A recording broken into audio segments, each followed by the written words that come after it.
going on? This is Tachi, it's the Culture Lock Rundown. Hit a couple hot topics, then I'm out of your hair like I was never even there. So let's get right to it. Honestly, in most recent news, Tory Lanez was stabbed in prison. As you know, Tory Lanez is currently serving time for possession of a illegal firearm due to the whole Megan Thee Stallion situation. He's been in jail for about roughly 2 years now, maybe. So yesterday it was reported that he was stabbed multiple times, and he's currently in critical condition. Where that stands right now, we're not sure, but they said that he was responding and speaking, so that's a good sign. But the story goes, someone walked up to Tory, basically stabbed him in the chest area, stabbed him in the back, stabbed him in the back of the head. We don't know the reason why. Of course, there's speculation. There's a lot of speculation. But at the end of the day, the only thing we do know is that we don't know. So of course, it's great to make or it's fun to make these conspiracy theories.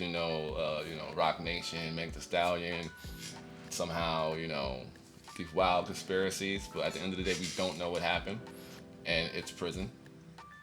Violence happens in prison. That's not, unheard of. So, I think it's best to say speculation and wait for facts in a situation like this. Of course, we don't want anybody, we wish harm on nobody. So we hope Tory Lanez, does well and pulls through. He was working on another appeal. He seemed to be in good spirits. So, it's unfortunate. You never want anything like this to happen to anybody. But we don't know what happened. So, it's kind of ridiculous to assume something as far-fetched as somehow, some way, this is Rock Nation or Meg the Stallion, and they put a hit out when it's like, come on. There's a million reasons why or how that could have happened. So, if more information comes out, then we can, speak on it and figure that out and look at it for what it is. But right now, what we know is what we know. He unfortunately was assaulted in prison. He's currently in the hospital, and he's in critical condition. But he responded. He's speaking now, and we hope that he recovers and everything goes well with that. So, moving on. In other news, Iman Shumpert is apparently trying to get Teyana Taylor jailed for being in contempt. Iman Shumpert and Teyana went through a divorce, and it got finalized, and Teyana got the better shake out of it, you could say. Got a couple of properties and a nice lump sum of money. So I could get how Iman might feel away. Iman feels like because she had spoke on the situation in the IG Live a while back, that violated the agreement.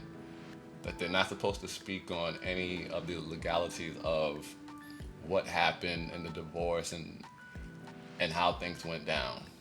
So he feels that she's in contempt, and he wants her in jail for 20 days. Now,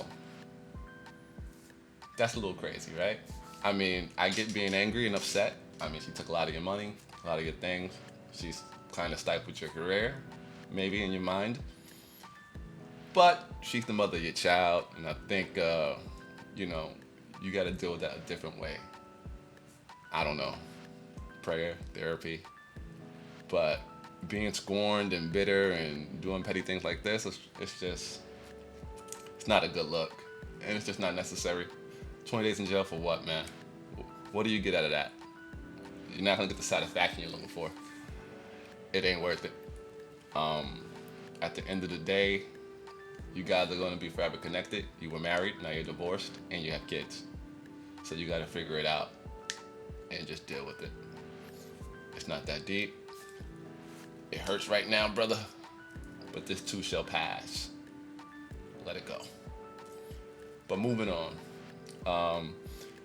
And a little Diddy update. Cassie and Tory took the stand today, and a lot was said. There's a lot of information, and there's a lot of information. So the trial started May 12th, this past Monday. A lot of information came out, and going through it, I'm like, okay, there's no way I can do this properly by tagging it at the end of the rundown. It's not gonna work. So I'm just gonna do a completely separate thing for Diddy's trial. Just gotta work out how I'm gonna record it, put it out, and you know, all that stuff. But just a little update. Cassie took the stand. A lot was said. The prosecutors did the questioning today, so I guess tomorrow will be the defense's turn. The prosecution focused on making her the victim. Rightfully so, right? They focused on pretty much, in a sense, they focused on making her a mope, a simpleton.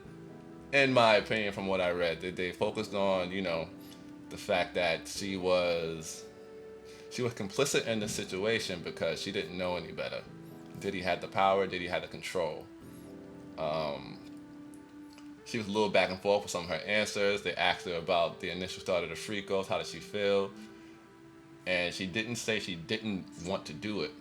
She pretty much said, I didn't want to do it that frequently. They made her speak about her drug use, and she spoke about how she used the drugs to get through it, to detach herself. And it was a lot of, did you want to do this? No, I didn't want to do this. But I didn't want to lose him. He had power over me. I didn't know what else to do. Everything started off so good, and then it went bad. You know, the usual, like, you know, she was just a victim in a situation, a tool to Diddy's end, where Diddy wanted to use her to watch men have sex with her. I think it's a great angle because it helps the jury to see Diddy as a monster. And that's pretty much what I think the prosecutor's goal is right now, just to focus on assassinating Diddy's character, that he's just a terrible human. So that when they try to ring in how sex trafficking plays into this, they might not have the strongest evidence for that, but they have it. But they're basing all of, like, they're swinging on the fact that they're going to convince the jury that this guy is such a bad person that even with soft evidence, it'll be enough to convince them that, yeah, that tracks. And Cassie, I guess, plays a pivotal role for them because she is basically patient zero. She's the first one, and she went through it the longest, and she dealt with it the longest, through the abuse, through the getting hit.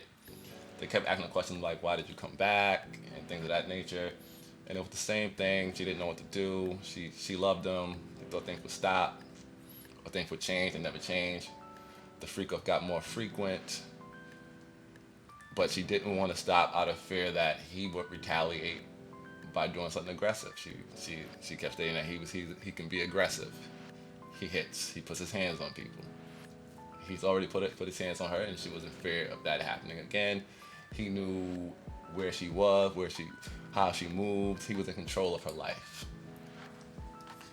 The prosecutors ended it on a very, very messy note, where basically they were like, you know, what would happen during some of these escort sessions that she would have with men, right? There was one moment where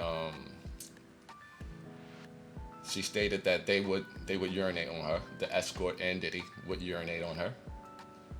And they asked, you know, did she want that? And she said, no, of course. But the day before, which is why I gotta break it down differently, the male escort was on the stand and and said that Cassie requested to get urinated on. So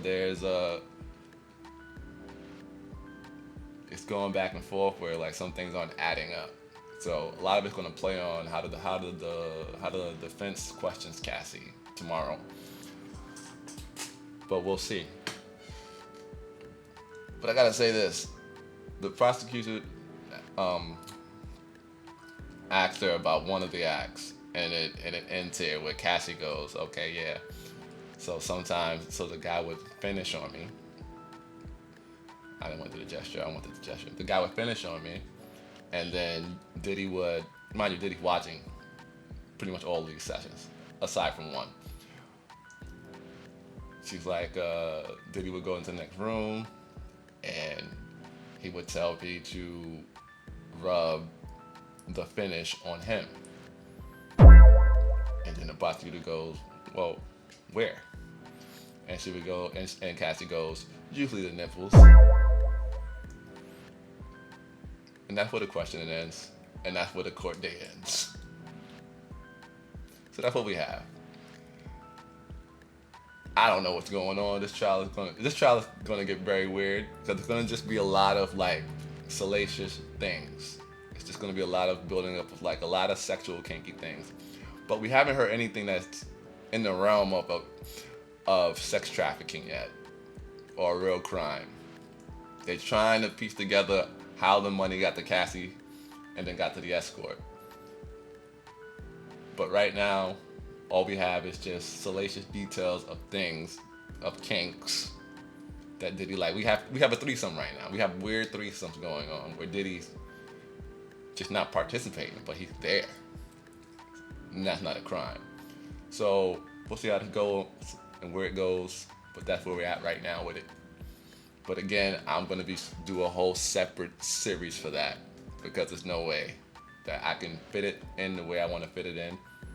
No Diddy doing it, join the rundown. But with that said, please remember to like, comment, subscribe. I'm Tachi. It's the Culture Lock Rundown. Y'all ain't got to leave, but I'm out. Peace.